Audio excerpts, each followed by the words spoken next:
get banned out by ACU.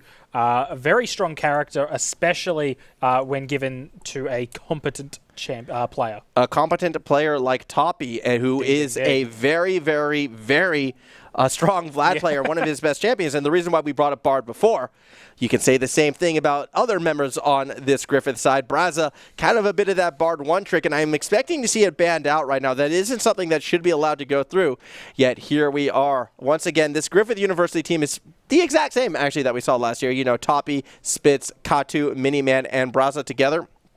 ACU, a newer team. Tayu was someone who I believe was around. So too was Tegan. I'm not sure about Skawagner, or how to even pronounce that name, but I'm excited to see how they go out. And I love the confidence coming from ACU's mid laner, just straight out naming himself the OPL prospect. So I do hope that, you know, from up in the heavens above, the OPL is looking down and thinking, who's gonna this could have been good. Yeah, who's going to break it to him? He hasn't heard, has he? You know what? You know that meme where it's like, my, I've come out of you've woken from your coma. I can't wait to watch my favorite OPL teams. Well, luckily there are other opportunities for you to do that, OPL prospect, as we do see the Maokai get picked up. You just need to change the letter. You just need, look. You just take the P and just extend it down a little bit. Like, you know, the cut to the middle, you just push it down to the bottom, and then it's ODL, and everything's hunky-dory. Either way, though, that is a different tournament. What we're talking about right now is Intervarsity League of Legends, and, well, we're just moving along, I suppose. We've seen some more meta picks, actually, in this one. Udyr gets through again. That Maokai being run back as well on the blue side. Meanwhile, over for Griffith, Skarner being taken by Spitz, Toppy being put on Ornn duty, which normally would be more, I suppose, laid back, maybe a boring role for that player, but I have a feeling Toppy is going to make this Ornn interesting. Yeah, Toppy is one of those players who can really take advantage of any situation, and I don't think just because you put him on Ornn, he's going to be behind it all. I think he's going to be a very scary and a very oppressive Ornn at that. Now, Deja Vu is a scary thing. It happened once in the first game. It's happened again in the second game. Are you noticing a little trend with ACU's draft that we may or may not have seen in the before? Yeah, but it's going the other way, actually. What's interesting is they're actually putting together what we've typically been seeing on the red side as opposed to the blue side. So they're picking sort of the counter dive right now, that zoning control with the Orianna, the sort of stun and peel ability, not to mention just brawling ability of the Udyr. And heck, they're even avoiding, you know, some of these engaged supports. They're going in Enchantress with that Lulu. Obviously, it was left up, Warp. Yeah. I know you're pointing at it. I know you're excited. I'm excited to see the three-eyed Bard. I mean, it's Braza's Bard. Just for a bit of context, you know, if you were to look up any of these players, you know, when we did our scouting, something that stood out to me was one player had about, I'd say, 85% of his solo queue games on one champion. That one champion was Bard. That one player was Braza. He got his wish, and that's actually a little bit concerning for me. Either ACU feels like the Bard's not going to be a threat, or they have an answer for it, and I'm not sure Lulu is typically what you run into this champion. Yeah, Lulu is not exactly who I would suggest picking. I guess you could argue that the polymorph is a good enough tool to deny the Q from Bard. That being said, I would have imagined something much more aggressive to be picked by ACU, even just the Thresh, still get that safe laning opportunity, but just gives you that little bit of opportunity that if Bard wants to step up, you can punish them for that and take advantage of their overstepping. See, for me, I more see the Lulu as a response to the Kai'Sa than anything else. Obviously, if you're able to polymorph a Killer Instincting Kai'Sa, all of a sudden you've got a cute squirrel in the back line as opposed to some like void hybrid killing machine. Much more favorable option for sure. And I do feel like that's why they're picking for. I mean, really everything on this ACU team I feel is about that counter re-engage as well. Orianna Shockwave, one of the best re-engage tools. You have the Xayah Featherstorm as well to really keep this bot lane safe. They're banking on these dives, and once again, it's sort of Griffith playing into it. What I find interesting about this matchup, however, is that this is the first time that the team we're kind of picking as our favorites are going to be the ones who are going to be executing, I feel, more of these dives and possibly being that more aggressive team. And I'm curious if they're going to show us now how these teams are meant to be executed. Yeah, I think that's really what we're going to have to see here, is we've seen teams attempt this today, this exact thing, and it has not worked out. So if they want to win this game, yeah, they're going to have to actually manage to execute their win cons efficiently for the whole game. That's the main thing. Early game is going to be massive because that is when every other team has failed, and can these teams actually succeed in that early game to get this down? It's interesting, though, then when you look at some of the other picks, though, that Griffith has opted for. Like, yes, there's still dives, but the one that kind of stands out to me is the Ornn pick up top. Ornn's an interesting one because as an individual champion, he's actually quite strong in brawls early and mid, but he's also going to be giving Griffith sort of this late game flexibility just by the natural sort of sign of what Ornn does, being able to enhance items. Now, we're going to be cutting over to the Rift right now. By the way, these players are on the map as we get ready to go. ACU will be in blue. Griffith University will be in orange. And I'm excited to see how they play out, going back to sort of like this early game pressure and abilities. I mean, there's a lot of tools on Griffith to win a lot of these sort of early mid-game brawls. Yeah, they definitely have the resources on their team to make ACU's life hell. And here's what I want to see is this early fight. We seem to be seeing ACU grouping together. Baby Cage on Veigar is such an oppressive tool. If he opts to take that early and rotates to get that up, that could be incredibly scary for ACU because they could get caught right here in the middle of river, unable to move. I wonder if Katu, I don't know why I wanted to call him Kazu. I was thinking chicken Katsu. I'm getting kind of hungry. But I wonder if like Katu actually just went the event horizons first. That's not typically the ability that you take on the Veigar level 1. Normally you want to get that baleful strike and start, farming up your Q, getting your AP down. And it doesn't appear to be the case, as evidenced by the fact that Griffith University didn't step forward into that river to challenge. They instead opted to stay back, and another relatively calm, peaceful, relaxing level 1. Yeah, really safe, just sort of a 5-point start by both teams. That being said, Griffith did manage to get a nice ward onto the blue side Raptors, so they will be able to catch out Third's jungle pathing if he decides to take that route. Yeah, I doubt it will. Like, eventually it will spot it, don't get me wrong, it'll help with the timing, but I don't typically expect Third to go for sort of the 2-2 gank top lane clear, not with the Maokai on the top side, and not when you should be outpacing a Skarner as well. I expect this Udyr to do the same thing, which is, just do a full clear as fast as possible, and then look to get involved, as you should have that jungle temple, unless Spitz is willing to sort of sacrifice farm for early lane pressure. Could happen. Could happen top as well. If there's any lane where that could be beneficial for Griffith, I feel like that matchup could be strong for them. We'll see how they decide to play it, as Griffith will be looking to establish early priority. I just feel like levels 1, 2, and 3 could be possibly too early for this red side. Yeah, it could be a little too early. As we look at the HP bars up in top lane, Toppy already taking those aggressive trades onto Atayo, chunking him down to just under half there for a little bit. But, very, very safe champion that Maokai is. He is going to just heal himself up. But Toppy taking the initiative here in this top lane.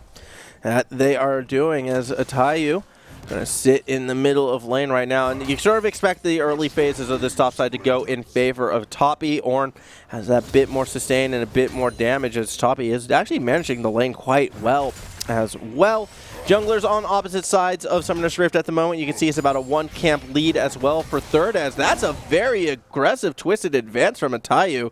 Trade not really going its favor, but what that is successful in doing is zoning Toppy away from that cannon minion. Yeah, but I don't know if that's going to really amount to much. That cannon is incredibly healthy, so it's going to take a lot more trades than that to deny that cannon, especially with the Bellowing Breath. Should be more than enough to get that cannon. Yeah, I think the real goal of that was to try to get the wave to crash and maybe synchronize it up with Third, who would have been able to roam top instead of keeping the wave sort of frozen where it is at this stage. A bit unfortunate for Atayu that he was unable to do so, and as a result, no real ganking opportunity for Third, who's just going to continue to power farm and most likely look towards the mid lane, because Katu has let himself push kind of a bit forward right here, and with Spitz looking more on the bot side, this could be a very exposed Veigar. Katu, aware the situation wants nothing to do with the lane anymore, and is like already willing to sort of run down that mid lane. Yeah, Katu really stepped up. Oh, actually, big engage there by Bard. Just missed the binding there onto Tegan. Wasn't able to make a play, but Spitz showing their claws a little earlier than most Skarners will. Top lane, just an absolute brawl fest. Yeah, and there's no reason for Spitz not to kind of show himself, I feel like, in that situation. Your enemy jungler should have an idea of where you are. In fact, I'm pretty sure ACU was kind of aware of where Spitz was on that case. And the interesting thing about Skarner is, like, unless you're willing to heavily invest, you're never really ganking at this stage with the hopes of a kill unless something egregiously awful happens on the other side. That's much more of a, hey, how you going? I'm here. If we're lucky, we might get a summoner ability. If not, not the worst case in the world. Now, this return gank, however, this is a little bit different. Yeah, this is one of those situations where he's got no bounce camps on the bot side of the map. He's trying to see if he can make a play here with the portal. And he might with the magical journey and the cosmic binding gets both an immediate teleport response. Actually coming out of the mid lane, that is OPL Prospect now going to turn it around, and they do just that. Miniman goes too deep and falls. Spitz and Braza running for their life as Third arrives to the scene. An immediate flash out of Braza as Griffith wants nothing to do with this anymore. It was a beautiful feather call there from Tegan to actually double stun up the side of GU. And I don't know how Lulu didn't die there, but that is tragedy for GU, as, you know, they got such a nice Bard stun, you know, that perfect engage, and just couldn't make it work. As we watch this again, what I loved about this was the immediate teleport and no response, though, from Katu at all. Just kind of let it happen, didn't teleport in response, didn't try to get a stun with the event horizon, and the result was Prospect just immediately flipping that fight on its head. A great team play from ACU.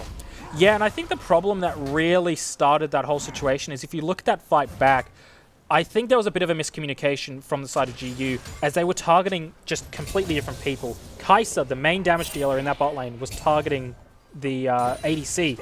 Meanwhile, the other two were trying to burst down Lulu. So if that extra little bit of damage there was on the Lulu from Miniman, that would have translated to a kill. So a bit of an error there in communication from the side of GU.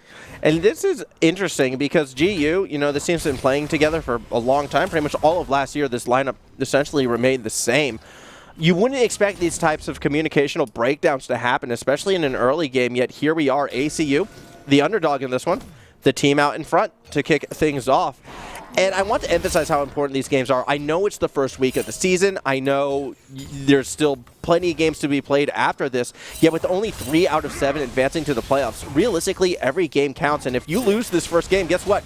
You're actually out of the playoff position. You're already fighting from behind as Spitz gets caught out, and his solo play out of Atayu sort of turns that gank around. Another disaster for Griffith. Yeah, unfortunate for Spitz there, was trying to help Toppy crash that wave into the tower. Similarly to what Atayo was doing earlier with those aggressive trades, he was trying to get that tower to shove back into a neutral state, and Atayo recognized that and went, hey, you're a little low to be doing that, and committed to the fight, and well, you saw what happened there. A dead Scorpion and a very happy tree. A very, very... Can trees be happy?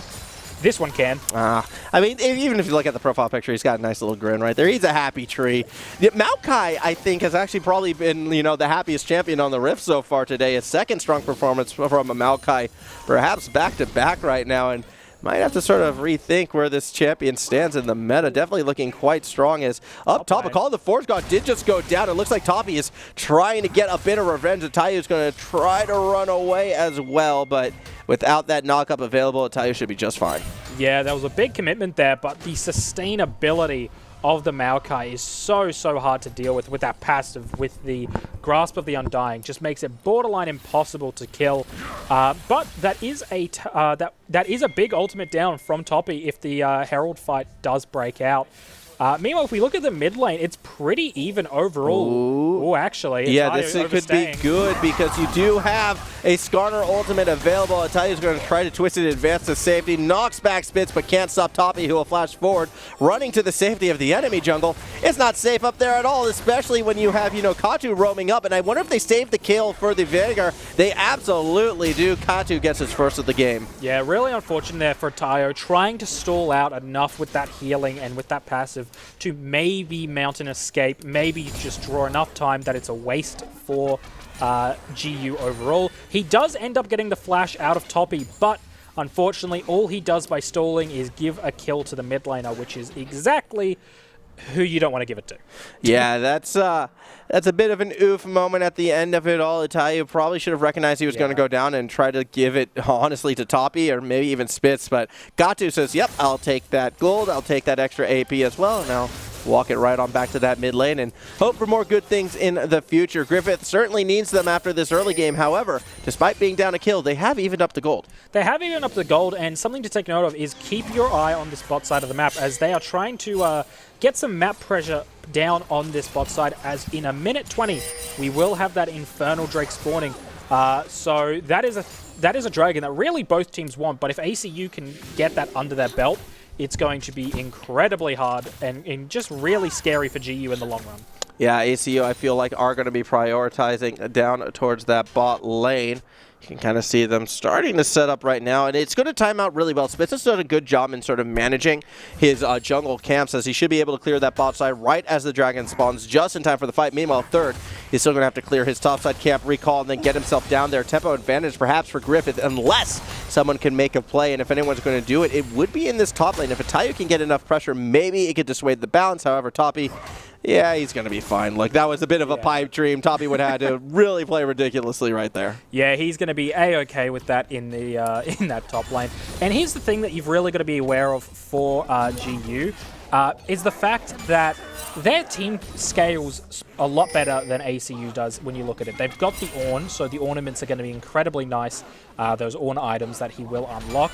You've got literally an infinitely scaling mid laner, so time is your best friend, along with Kai'Sa. The hyper carry position is just incredibly potent on that character. So they realistically need to be getting these dragons, and if ACU is able to if they're able to deny ACU, actually, this is actually not looking good for ACU. A lot of damage forces out the flash, but the rescue mission is coming through regardless. Call of the Force God goes straight through ACU as Miniman tries to get some damage, but gets caught in a three-man shockwave. We've been seeing a lot of those today. Braz is going to try to hold the front line and does so as long as he can before falling. Griffith does have a small advantage in this fight. Prospect still gets sniped down by Katu, and that is a big fight for Griffith. It should result in a dragon. Yeah, and this is worst case scenario to end off my point. This is exactly what I was talking about.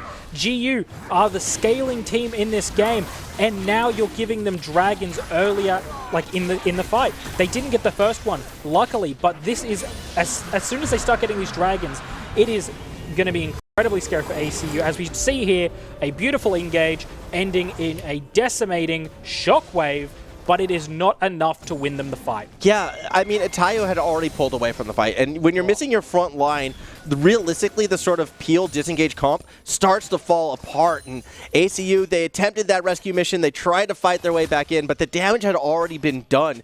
A very unfortunate fight for ACU to take, and this has been a recurring theme, I feel like, for a few of the teams that have been struggling today. They're not recognizing when the fight is lost, and they're trying to push and try and fight through it. And time again, it's taken a bad situation and almost made it worse right now. Griffith will happily take that fight. They'll get themselves a nice lead. Interesting pick. Typically, you don't go for the pick on the Maokai. Spitz made it work. Well done, Griffith. And now I feel like they're out front. Yeah, it feels like there's a bit of the in for a penny, in for a pound mentality going on here today, and that people just aren't realizing to just back down. There's a time and place to fight, and there's a time and place to back down and live to fight another day.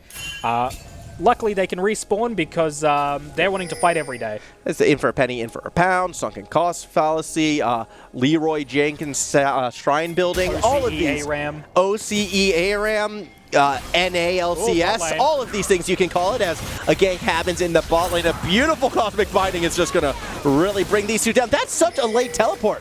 I don't know about this one. No wild growth. Miniman flashes forward to secure the Lulu, and now, yeah, ACU, you've arrived to the scene. Great. A little too late, because now there's even more members of Griffith getting involved as Katu makes his way underneath that tower. Fortunately, the tree is tanky and won't get cut down, but yeah, ACU, they started strong, but now things are falling apart at the seams. Braza, you really want to go on this journey? Okay, well, Twisted Advance might help ACU get to safety, but there's the killer instinct, and Miniman should be able to pick up this kill. I like Braza tried to seal it away at the end, though. Yeah, that was nice. I swear, if you had a player cam for ACU there, he presses that teleport, and my God, did he pray that it was a couple of seasons ago when you could cancel. He's spamming that teleport like, no. He does manage to survive a little longer. But that magical journey from Brazza is such a beautiful teleport. So his teleport is on the F key, right? Yep. I'm looking at his build. He doesn't have any activatables. His teleport, yeah, it's on F. It's not on C. That's the problem. This is why you need flash on F. This is why F stands for flash, and you put it on F so you don't accidentally teleport into bad team fights. No, F stands for pay respects for that teleport, which is why it deserves to stay on that key. As we look at the game, we see Kai'Sa 3 kills picking up that Kraken Slayer. So there's a big difference. You've got the Kraken Slayer and the Serrated Dirk on that Kai'Sa. Meanwhile, Xayah is still sitting on the Noon Quiver, might be able to get a back off. They do have similar CS, but that gold from the kills. Raps knows what's up. That's all I'm going to say. As we see Spitz get immediately polymorphed, but is still looking for that Impale, and guess what? It's going to find it onto Squiscar as the Lulu can't do much besides Wild Growth herself before falling down to Miniman once more. A 4-1-3 Kai'Sa. This is the Kai'Sa we wanted to see earlier today, and Griffith is showing why it can be so dangerous. Tegan in third underneath this tower. That's not long for the world. Tegan will dodge the Cosmic Binding, but that's not going to save this brick as it crumbles to the ground. First tower does go to Griffith. Spitz is just running around this map with his bell in hand, ringing it. The tax collector is here. You have not paid your tax. You do not get to pass go. You do not get to collect 200. You do not get to play the game. As no one has built Quicksilver Sash yet, obviously it's too early in the game. Yeah. So he is taking full advantage of that, and it's just going to get as much pressure around this map as they can. Who falls off harder, do you think? A late game Skarner or a late game Nocturne? Ooh, a late game Nocturne, because Skarner can at least impale someone. Yeah, but everyone has QSSs by that stage. But then you've got to take into consideration the pressure that puts on, because they've had to give up an item for the QSS. True, as a little bit of a Shelly fight happening right now. ACU actually starting to surround Griffith, but they may have cut out third on the top end, and already their jungler down. A great Event Horizon gets two, and the follow-up damage might not secure a kill initially, but the rest of the team fight will. Griffith just steamrolls ACU, and now they can go back and get Shelly undisturbed. Yeah, and this is about as bad as a game can go, unfortunately, for ACU, because GU's team comp is just going to scale infinitely from here. So they're already at that point that... this is pretty much the point of no return, I feel. I would be love to see the amount of AP that Vega has got, because they've been picking up a lot of kills with that Baneful Strike. And I'm expecting a very, very scary mage. Picked up the Everfrost, so it's going to be even harder for ACU to position around the game. Yeah, it's going to be very difficult from ACU at this stage, and a little bit unfortunate showing at this stage from ACU. I feel like, coming so close to playoffs last season to go up against the team that was sort of that benchmark for playoffs, you would hope to come out and get a win to say, hey, you know what, we're going to be a top contender team this year. At the moment, not really able to sort of realize those hopes and dreams. What we are seeing from ACU, however, is a team that came up with a good draft, good strategies. They had their brief moments of brilliance, particularly in the early game. But since we've started to evolve more, get more involved with the team fights, Griffith has been allowed to play this aggressive style, constantly invading, constantly looking for fights, and getting away with it each and every time. Yeah, unfortunately, you're right. They've been able to get away with everything as soon as they can. Pretty much everything that could have gone right for them has gone right. There's been a couple of kills in the bot lane. Tayo, she's getting solo killed. If the Maokai is getting solo killed, that's usually a bad time. Ultimate burned, actually, and now backups arriving too little too late, and unfortunately, if you're ACU, this isn't the fight that you want to be picking, because now with everyone kind of revealed on that top side, there goes your mid tower. ACU's priorities in a bit of a panic state, and it's costing them big. Yeah, it is costing them big. They should be able to get Shelly here. Not going to get another slam off, but the damage is already done. Miniman does need to be a little careful, though. Is alone there. Will end up taking that magical journey. Yeah, just get behind Spitz, and that's all well and good, because down below is that last tier 2 tower. Well, not the last, I should say. The second to last, but it's the next target. It's the next to fall. Well, maybe, maybe not. 4 members of ACU looking to hold it off. Krugs are going to be secured by Spitz as this happened, though. Griffith looking to sort of maximize every single opportunity. Atayo returns up top, but hey, not really going to make too much of a difference as Toppy's like, okay, cool. I'm just going to go back, buy some more items, and I'll see you in a minute or two. Yeah, and we do see actually Yeah, an engage is happening. Yeah, that's Void Seeker followed up with those missiles, followed up with a big burst of damage from Katu. Does mean third will fall yet again. That is the 5th kill of the game for this Vigar in the mid lane. Now, a member down, ACU. They're going to try and defend this mid lane. That's going to leave top exposed, and already Spitz is making his way to join Toppy up top. The worst part for ACU here as well is it's not going to get better in the sense that it's a Cloud Drake. That ulti is going to be off cooldown pretty much every 20 seconds. You are going to just be held accountable by taxation every 20 seconds. And no matter if you buy it at this point, there will be a time where you just don't have the cooldown. Not to mention, like, I know Cloud Soul is a bit controversial in terms of like what champions is actually useful or not on.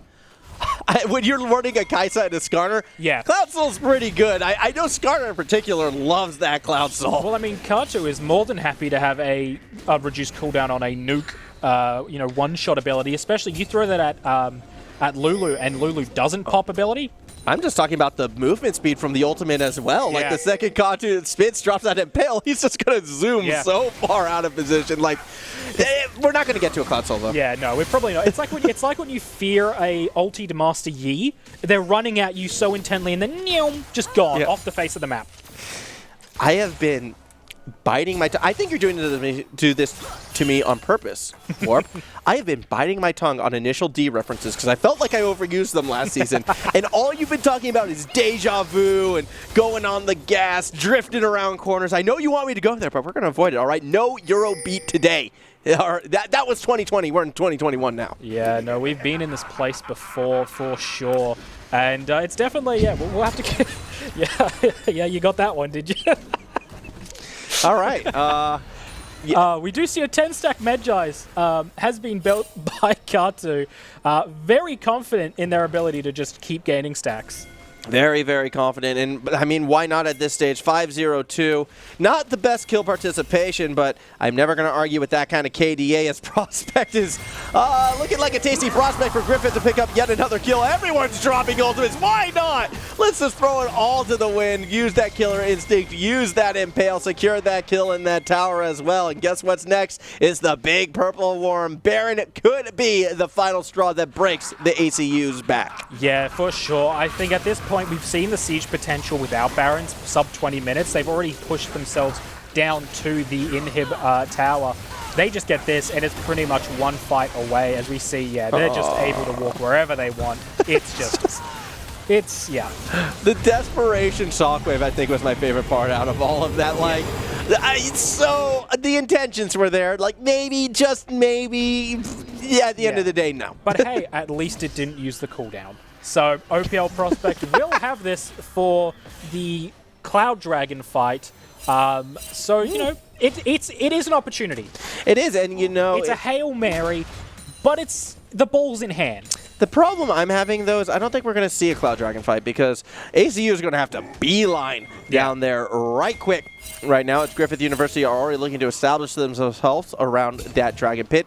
2-1, and the Dragon is arrived. Spitz already on it. You can see leading the charge actually is Tegan, as Tayu actually might be getting jumped upon by Braza. Hits with the Cosmic Binding, gets the slow. Toppy now looking to arrive to the scene from up above. You see Katu and Spitz looking to join this bot side play as well. That said, Squagner is going to help out ACU, but Tegan actually needs to be careful here. Might get caught out. There's the killer instinct. The dive is actually happening onto the Maokai, who gets growth impaled and then brought down. Tegan throws a couple feathers and has to flash to avoid the tempered fate. As Griffith University, they don't care who they see in front of them. They're just throwing ultimates like, it's free change. And I mean, it's free real estate. They've got 2 Cloud Drakes, and Prospect might be falling again as well. Yeah, see, this is the threat that GU presents. Is one, with this Bard Tunnel, they can go from bot to mid so quickly that you will not have an opportunity to rotate. Meanwhile, look at the siege potential they just put down onto those towers. That they do, and the zoning coming from the event horizon. You've got another inhibitor, well, the first inhibitor to fall, but there's nothing ACU can do. They can maybe try to clear the wave, but with that magical journey right up to the mid lane we go. Mid tower should fall right about now, and then inhibitors should be next. ACU can only watch as their base falls to shambles. Last chance inspiration. They use the shockwave on the front line, and it almost gets Braza, who can magical journey to safety. Meanwhile, third did dive deep, was immediately caught out by Katu. The rest of the backline from ACU, they're trying to stay behind the Tayu, but the tree's already been deforested. The next target gets slammed into a pillar, yet it's Miniman who gets the kill. Goes legendary as he grabs his double call. The fourth god stops the escape, and a triple kill goes to Katu as the game is won by Griffith University. Yeah, and this was an emphatic victory for Griffith, as we saw everything that they wanted went according to plan, and a near perfect game for GU in terms of execution. As we will see, they will crack down this Nexus, they will pick up the win, and overall, we've had 3 incredible games today. Yeah, 3 strong games. The interesting thing for me about this one, though, is I'm hesitant to rate Griffith as the top team in the league. Yes. Even though you could argue their win was as strong